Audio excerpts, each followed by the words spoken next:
So this presentation is titled Your Life, Your Way, presented by Disability Rights Wisconsin and the Board on Aging and Long-Term Care. This presentation will be focused on family care and partnership. There is an IRIS presentation in the same room at 1 o'clock, but the information is very similar. So if you happen to be an IRIS participant and you're not able to attend the 1 o'clock presentation, the information still may be beneficial. So this next slide is our disclaimer slide. To summarize, this PowerPoint may be used as a reference tool. This presentation may not be used as a part of any other presentation without written permission of the Board on Aging and Long-Term Care and Disability Rights Wisconsin.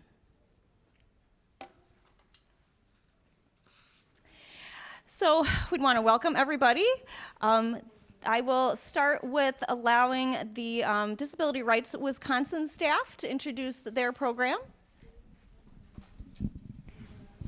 Hi, my name is Aaliyah Edmonds. I am a Family Care and IRIS Ombudsman. I'm a lead ombudsman for outreach, and I have been with Disability Rights Wisconsin for 5 years.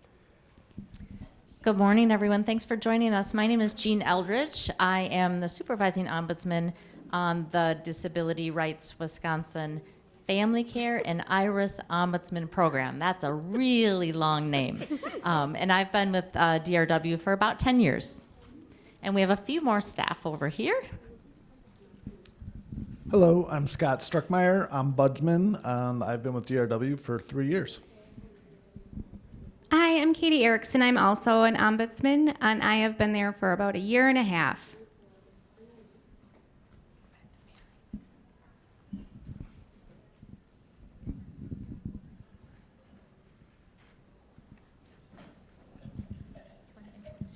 Yes. I am Savannah Habtas. I am a wife, self-advocate, woman of God. I stand for my family and friends, with co-workers. You are on the member advisory board. Advisory board and Or family care, or my choice. my choice. Thank you. Family care.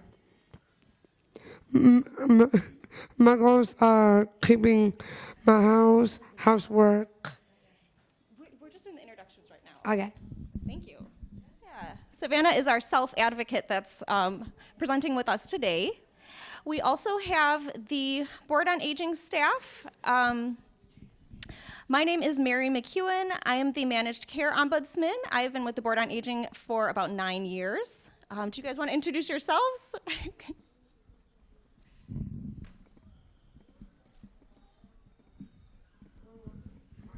Good morning, everybody. My name is Kayla Smith. I'm the IRIS Lead Ombudsman with the Board on Aging, and I've been there about 5 years. And I'm Becky Mulhern with the Board on Aging and Long-Term Care, and I'm the Ombudsman Services Supervisor, and I have been here 2 years. Good morning, everyone. I am Jessica Dubois, an IRIS Ombudsman, and I've been here about a month, so happy to be here. Hi, everybody. I'm Kelly Gokenauer, and I am a Family Care Ombudsman with the Board on Aging, and I've been with the agency about 9 years.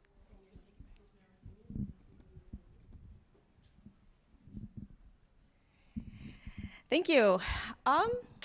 The Ombudsman program provides advocacy for residents in long-term care facilities, as well as family care and partnership members and IRIS participants in every county in Wisconsin. The Ombudsman serves clients that are aged 60 and over. So you guys are welcome, if you're comfortable, to raise your hand. We're going to go over kind of just a little to give us an idea of who's participating today. Raise your hand if you are a member or participant.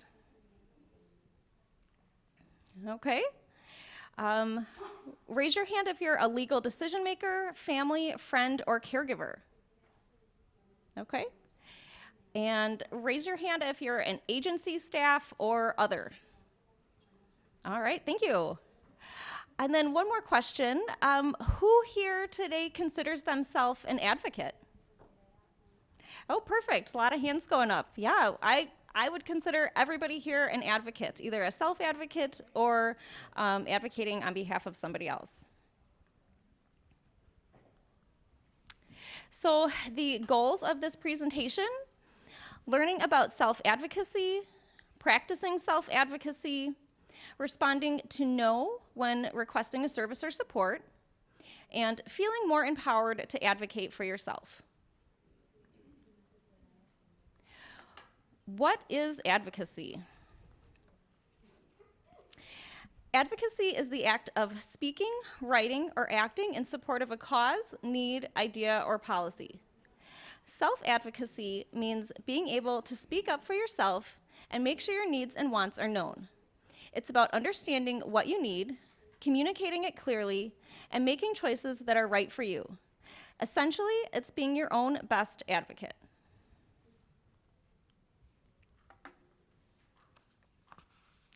Okay, let's get rolling. So we are not going to start on this worksheet quite yet, but I did want to reference it and some of the ideas. So we're going to talk about who you are and what you stand for, your goals, and what services do you need to have to help you meet your goals and represent who you are. I'll give a brief example of kind of how your goals can relate to requesting services and supports. Also, there's another handout on your table. It has, I think most of them have orange highlighting on there. That is information printed from DHS 1044. And it shows, you don't have to read the whole thing, but it shows that when authorizing services, the family care team should authorize services that reasonably and effectively address all of the enrollees' long-term care outcomes identified in the comprehensive assessment and assist the enrollee to be as self-reliant and autonomous as possible and desired by the enrollee. So just a reference there to show that it is actually in statute that services should be provided based on your goals and outcomes. So just a brief example from some casework. This comes up from time to time. So a family care member attends church weekly, has been going for the last 10 years, and she's driven each week by a friend that also attends the same church. The friend is no longer able to drive, so the family care member asks her team for approval of transportation once a week to continue to be allowed to attend church. Unfortunately, the care team determined that the member had enough community integration as she sees her neighbors and family, and the weekly transportation was not considered cost-effective. The member receives a notice of action. Since the member has community integration through weekly church services included in her outcomes and her member-centered plan, she was able to make a better argument to get the service approved.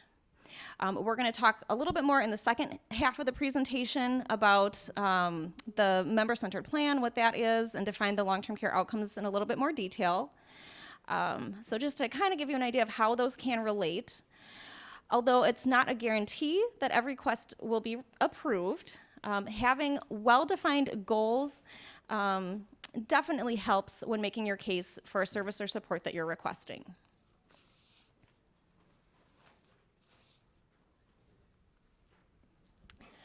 Okay, so now we get the chance to use some of the art supplies on your table. You'll have 15 minutes, so use either some extra space on the cardstock, or you can use the back of the paper if you'd like. You can create drawings, pictures, use words or stickers, etc., to reflect who are you and what do you stand for.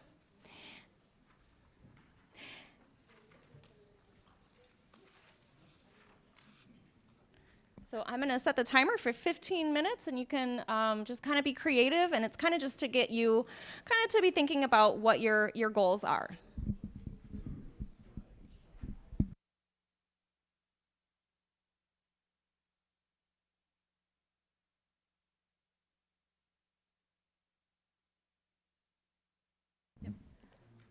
The DRW and Board on Aging staff will be going around the room if you need any help with thinking about what you want to put for a goal. And Savannah has already done her worksheet for us, so she's going to talk about what she came up with for her personal statement and goals, and then that might help give you some ideas about what you want to think about. Keeping my housework, floor designer, cooking, bread making, worship team, juice cocktails, traveling for holidays to New York City. Very good. My services are my choice, my friend Amy Joy, flower rescue, transport, job coaching, family, husband, parents, and friendship. Do you want to read this part? Yeah. I am Savannah Habdas, Henley's wife. We also advocate women of God. I stand for my family and friends, with co-workers. I am a member of My Choice, family care. You can keep that.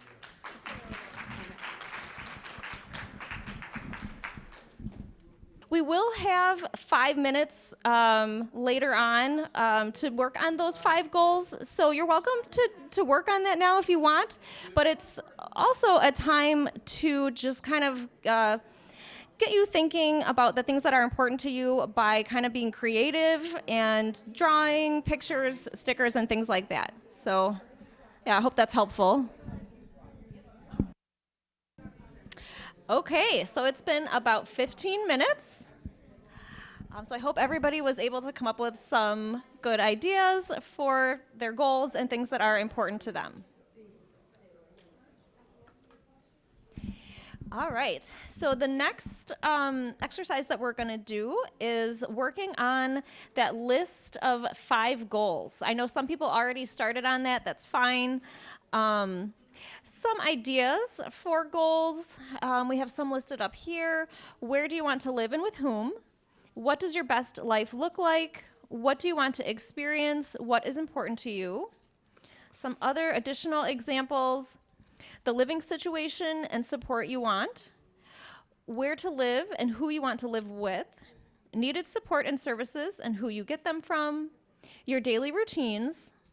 Goals for your lifestyle and daily experiences, such as time with family and friends, a job or other activities, community involvement, stability, respect and fairness, privacy, goals for health and well-being, like being healthy, safe, and free from abuse and neglect.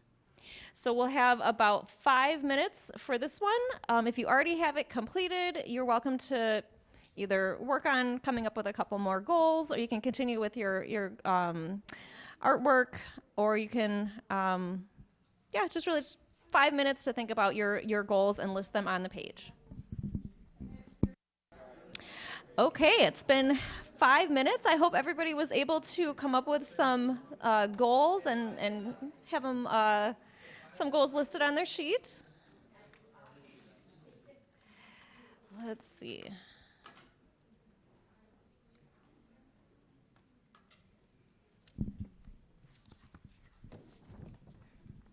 All right, achieving your goals. What supports and services do you have that help you meet your goals? What supports and services do you need to add to your plan that would help you be able to reach your goals? And so then we're going to have another 5 minutes. This will be a time to do the bottom portion of the worksheet, so we'll be all the way completed with the worksheet after this 5-minute exercise. So basically just that bottom section there. What services do you need or have to help you meet your goals and represent who you are? So you'll have another 5 minutes to work on that. Feel free to chat with your group. If you have, I know some people might have that completed already, so that's fine also. So after this, you should have the whole worksheet completed, and then we'll go on to the next step. Okay, it's been 5 minutes. I hope everybody has their worksheet completed or mostly completed. I hope that was helpful. The next thing we're going to talk about. So you guys will have time to some additional time to share. Next thing we're going to talk about is how to include your goals when requesting services. So we have some examples listed on the slide. Wheelchairs, ramps, supportive home care, vehicle, bathroom, or home modification, personal care hours, daily living skills training, or transportation. A lot of these relate to maintaining independence, living at home and being able to live in an independent setting, or just being able to do things on your own if that's your wishes. Does anybody have anything that they would want to share with the group as far as how they would use their goals to request a service or support?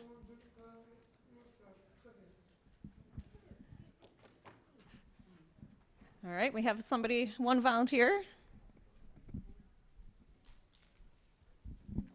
Well, for me, I would definitely say that kind of a long-term goal for me is being able to live independently in a different country where I've never been before, specifically Japan. And I feel like for me, when I'm requesting services, I'll need to.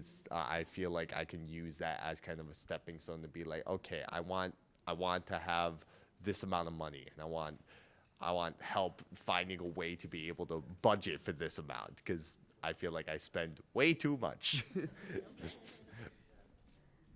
That was a great example. Thank you. Anybody else that wants to share? Perfect.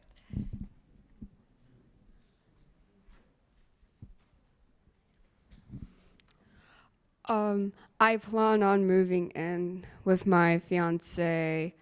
I also plan on getting my own pets sometime. I also plan on moving into where in the country areas, so where I can get more animals. I also plan on working hard on my mental health so I can be stable to do stuff that I want to do. I plan at working at Walmart or working as a model. And most importantly for me, I want to be happy.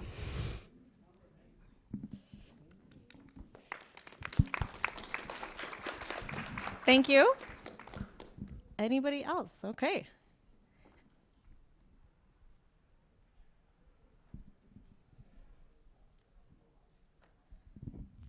I have a really good example that people don't always think about. And I didn't even know until I did it. But I'm currently looking at some advocacy and employment opportunities through the Board for People with Developmental Disabilities.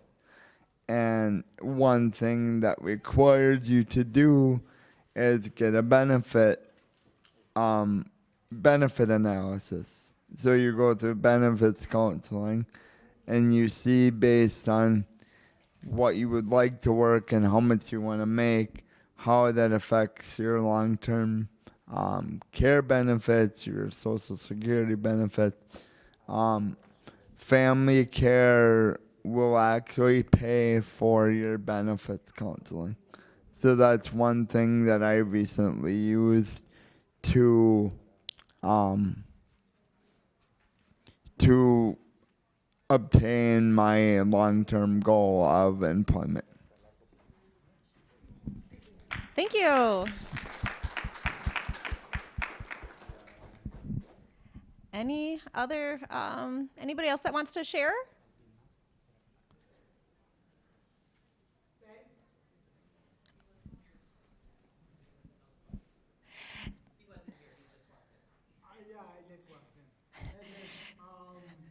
So we're talking about goals and how your goals can help you to get the services and supports that you're requesting through family care. Did you have something you wanted to share?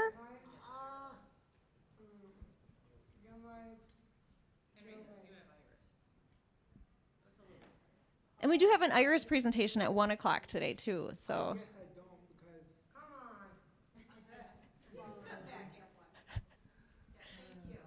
All right. Did you have one that you wanted to share? Sure. My name is Neely. I was born with Down syndrome. I have a voice. I'm also in family care, which is now Molina.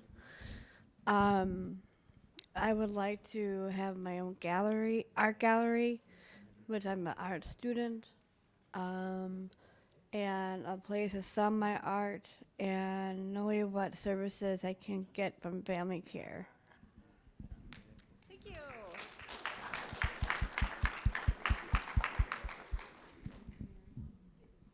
Okay.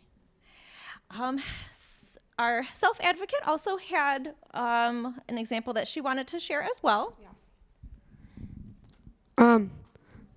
I say hi, my husband Henry, my son.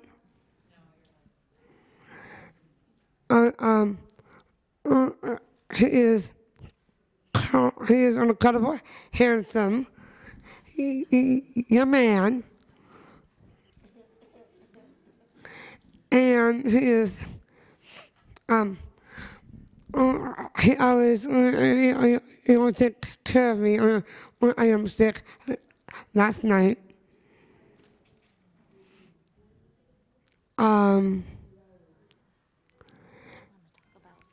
yeah. Your services that go with your goals. Sure. Yeah, my choice, my friend Amy, flower rescue, transport, job coaching, family, husband, parents, and friendship. And my husband, he is a drummer. Wow, nice. A drummer. My drummer. Awesome, thank you. We are part of worship team. We travel on holidays to New York City. Cooking, bread, making juice cocktails, floral designer, keeping my housework. Yeah. Sure. So Savannah, all these things that you have that you like to do that are your goals, do you get any services from My Choice that help you with those goals? Yes. Like what services do you get? What does My Choice help you get that helps with your goals? Like do you get, does anyone provide transportation to go to worship team or transportation? Yeah. That's a perfect example. Thank you.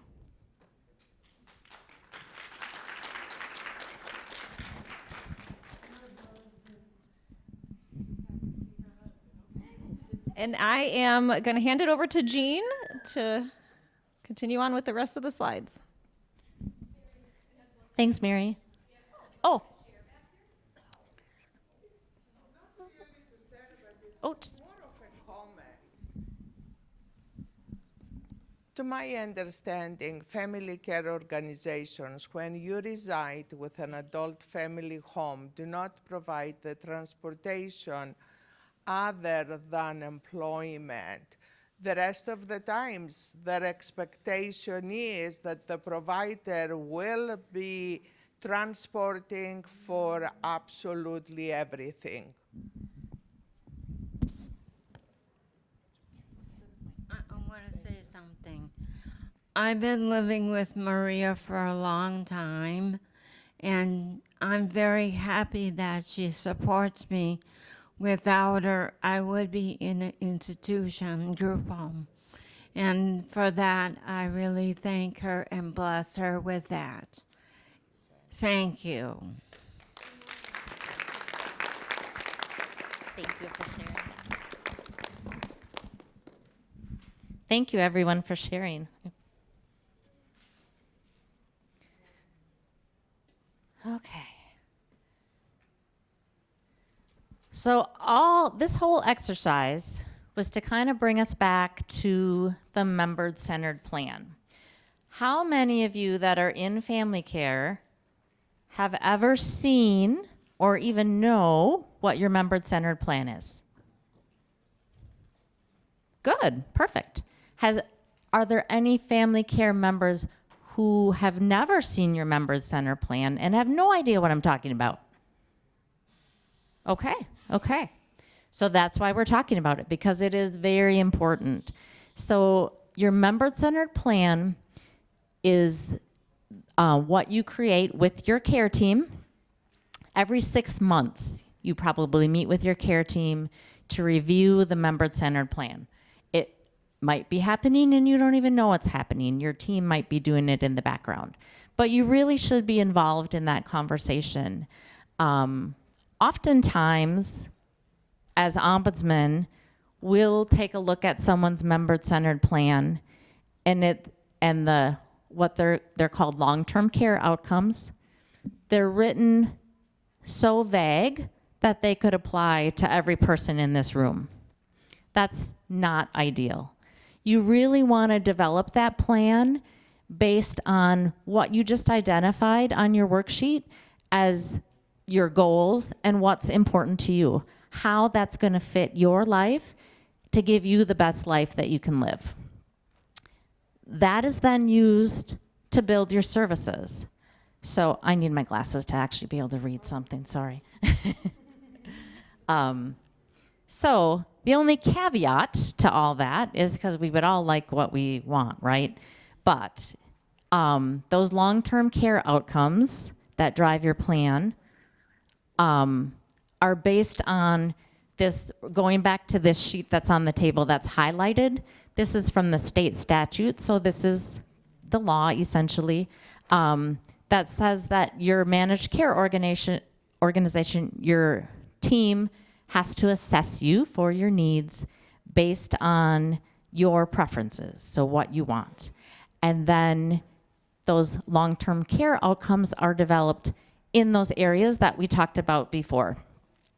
Safety, best possible health, self-determination of daily routine, services, activities, and living situation, privacy, respect, independence, social roles and ties to family, friends, and community, educational and vocational activities, desired level of participation in community life, spiritual needs, and desired participation in religious activities.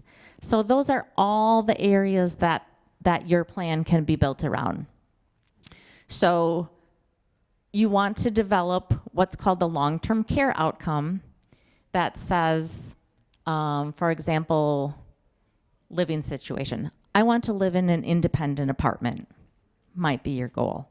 So if that's your long-term care outcome, then your team should be able to help you build services that will help you get to that goal, whether that means support in an apartment, maybe supportive home care where someone comes in and helps you cook or clean that allows you to be able to live in your apartment independently. So that's kind of how that plan is built. So if you start with goals that are like super vague, that aren't specific to you, it's very difficult to get what you want. Like the example that Mary used earlier about the person that wanted transportation to go to, was it church? Church. And it was denied. But that person was able to go back to the member-centered plan and say, this is on my plan. This is what's important to me, to be out in my community, to be part of my church. Because it was on the plan as a goal, you have better chance of getting that service provided. So that's kind of why we want was the whole purpose of sitting down and thinking about our goals and what's important to us. Because your goals the outcomes support your goals, and together the goals and outcomes drive that member-centered plan, which is what gets services authorized for you. So this is, if you've never seen your member-centered plan, this is an example of what one looks like. Every MCO has a little different format, so this may not be totally familiar if you don't belong to this MCO. I'm not even sure which one this is from, but it doesn't matter. So these are just the different areas.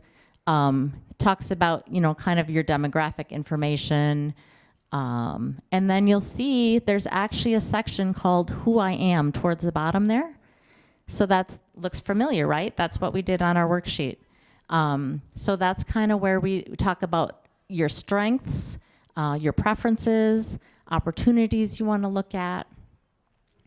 The next part goes into, contact information, coordinating your doctors. That's all part of the member-centered plan.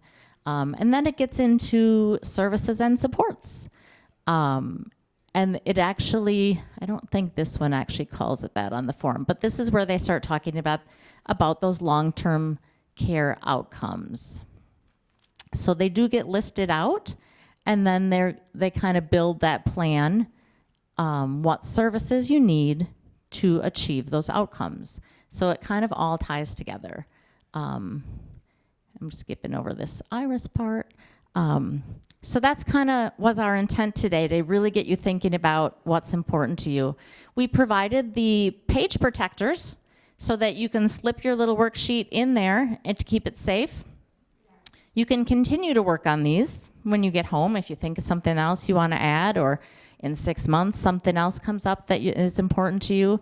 Go ahead and use these worksheets when you sit down with your team for that meeting. Pull it out. Say, hey, this is what I came up with. These are the things that are super important to me. How can we build this stuff into my plan? And what services can you authorize to help support me in my goals? So that all being said, we all know sometimes you think of something great that would help you achieve a goal, and your team says what? No. Nope, can't authorize that. So kind of talk a little bit about what to do when you get that no. So first of all, discuss why they're saying no. Ask them, what is your reason? What is your reason for saying no? And then once you know that, then you can kind of come up with a list of why that's important to you, why you need that service. And then go back to your case manager and say, okay, this is why I need it. This is what's important. How can we make this happen? Sometimes that means trying to come up with a different way to get maybe, I'm trying to think of an example. Maybe you need supportive home care. Maybe you need it on the weekends, and there's no one's available on the weekends, and you're asking for an agency to come on the weekend. Maybe it's just coming up with a creative solution with your care manager to think of some other ideas of what would work. Maybe it would work better if you hired your aunt to do it on the weekends, and then maybe your care manager can help you talk through that process. So it's just, no sometimes means no to solution A, but there might also be other solutions that could achieve the same goal, but might not be specific. But sometimes it is that one specific thing, and you believe this is the only thing that's going to work in this situation. Then you have the option to appeal the decision that your care team made. So when they deny something, they issue what's called a Notice of Adverse Benefit Determination. Sometimes it's called an NOA for short, but that's the letter that you get that says, nope, you can't have it. And then it gives you appeal rights on that form. Also listed on that paper when you get it is the contact information for the Ombudsman program. Ages 18 to 59 is Disability Rights Wisconsin. If you're 60 or older, you can call the Board on Aging, and an ombudsman can help you with that appeal process. We help in a lot of different ways. We can help you file the appeal, tell you how to file the appeal. We support you through that process. Sometimes it's just giving you different ideas of how you can tell your story at a hearing, all the way up to potentially representing someone at a state fair hearing. If it's like a complicated legal issue, we do have an attorney that will represent. So there's a lot of different levels of support that we can offer with those appeals. And I think that's all I had to say about that. Does anyone have any questions as I'm being bombarded by this fly? Yes.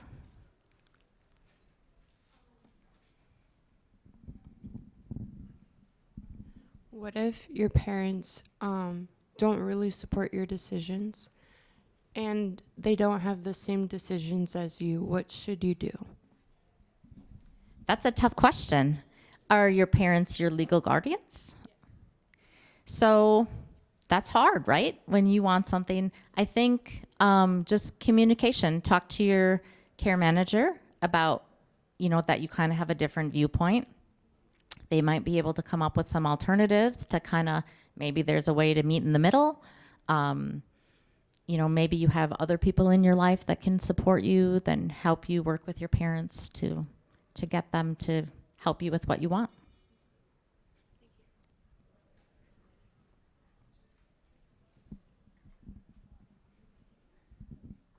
Just kind of want to make sure that I'm understanding the plan correctly. Is that kind of like an IEP, or is there, what's kind of the difference between them? Katie, do you want to take this one? The difference between a member-centered plan and an IEP.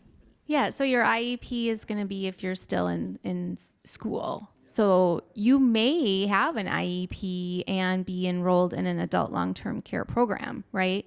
But this is definitely separate. So it's kind of more, because I'm a certified therapeutic recreation specialist, so it is kind of similar to the plan that we use, like the whole, I keep forgetting the name of it. I'm very new, so Okay. sometimes I forget, but there's a search we use, like the API process, we have different assessments that we use, and one of these assessments is planning that has like a whole process through like assessment, planning, implementation, and evaluation, as well as documentation throughout. And we use assessments to then do our planning, which planning leads to like program outcomes, program goals and objectives and things like that. So it's kind of like that a little bit, very similar. It's Aaliyah. That it is very similar. The difference is you're doing the assessments and outcomes to get the things you want out of your education, specifically with the IEP, and with the member-centered plan, this is more in your home and out in the community, everything surrounding that. And it can include education, actually, but the IEP is something separate from that. That's what I thought. Just wanted to check, make sure that I was understanding. Thank you. Any other questions?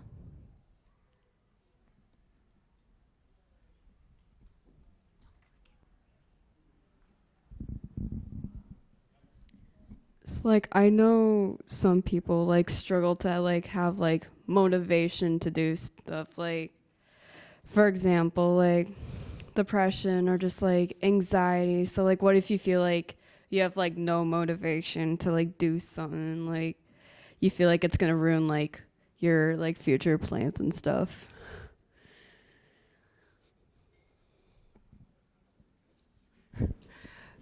It's Aaliyah again. So if you're asking like how do you implement your goals and outcomes for situations like that because you have depression and anxiety as a disability? Is that the question? Yes. Okay.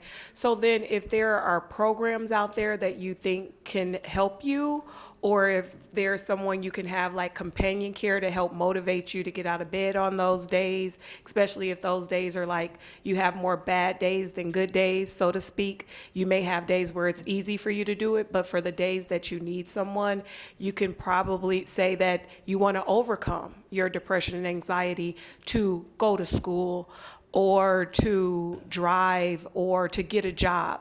Then they can build different services around that so that you can overcome your disability to get to your goal. Okay, thank you. You're welcome.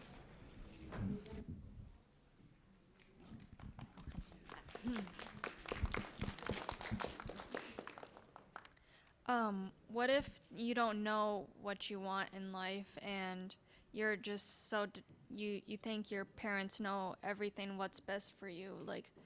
Like how do you know what's best for yourself?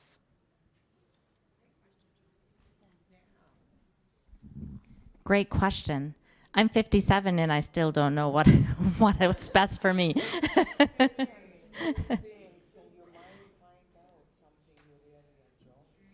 That's a great suggestion. The suggestion from the table was just try new things and see what you enjoy and see what works for you. I want to know if we have rights to say no to someone.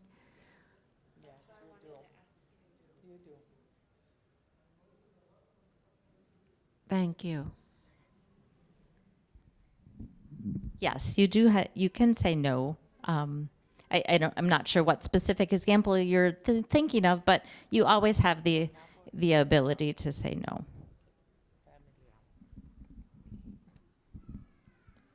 My question is, when somebody wants something within family care, it seems to be a struggle.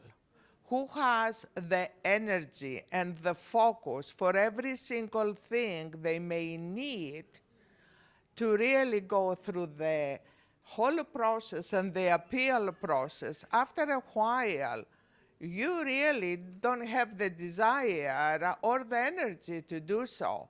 So what as organizations and advocates of people with disability you are doing to minimize the stress on families not to have to go through all of these steps and mini hills to really get what they should be getting? It's unfortunate. However, there are so many individuals in the family care program. There's no blanketed answer for that. I know it can be very stressful to seem like you need something and then you have to fight and argue for that need. However, that's the best way to get it. And my suggestion to a lot of my clients is when you build all of that why, if you will, like write it down. Kind of like what we just did here. Be very specific so that if you come up against it again, you're not putting on your gloves to fight for the first time. You already know how to fight, if that makes sense. Yes, it does up to a point. Let's say you have an individual who does not have the capacity to really represent themselves and rely on family members that they don't have the time to get into it or the desire to get into it. So they're left really behind. My suggestion would be to call your ombudsman program. Then we can support that person through the process. So we are out of time. We'll take one more question.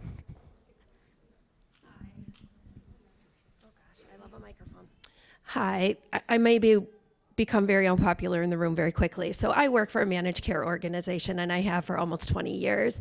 And I will just share that all of your managed care organizations also have to work within the family care, like what DHS also sends out to us. So we have to follow processes. And decision-making processes on how things are done. And member-centered care plans are very complex, and I don't know that people always look at them like they should, because they are always mailed out. Where they're mailed out is determined sometimes if people have legal decision makers or not. I've worked really closely with DRW in the past, making referrals to individuals who maybe felt their legal decision makers were not making decisions based off of what their vision of their life was. So I've worked really closely. We've had some really cool outcomes happen. But I think managed care organizations too, like we have a responsibility to really look at what community resources are out there, because most times when I meet with families and individuals, no one is saying I want a life full of paid support. So part of what our teams do as well is really look at what community supports are out there and how can we help people stay connected to their community. And that's not always a paid support. So sometimes when people are asking us for something, we're trying to evaluate what the core issue is and then really look at all of the options that are out there for an individual that might meet that core issue. Because a paid service is not always the option. And again, I've worked really closely with DRW. I appreciate you guys. And some of our members have had some really amazing outcomes partnering with you. And sometimes it can feel like it's adversarial, but it's not, because we all want the same things. I mean, we wouldn't be here if we didn't believe that everybody can have a life full of community and employment and meeting those needs. It's just we're also working within guidelines too that are ever changing, and we're trying to keep up with them. And for the MCOs, the grievance and appeal process can feel very cumbersome for us as well, and we try to navigate that within our own. We have a member rights division that helps our teams walk through that, and sometimes those challenging conversations have led to some really cool relationships within our teams, with our families and with the individuals we support. But I think it's always important to ask and then really be involved in that process of how do we meet that core issue and what real what's out in your community that could also help meet that need. So that's just all I wanted to say. Thank you. Surveys. Yeah, thank you all for joining us today. Please complete the survey on your table and leave that for us. We would appreciate it. And I hope you all enjoy the rest of your day.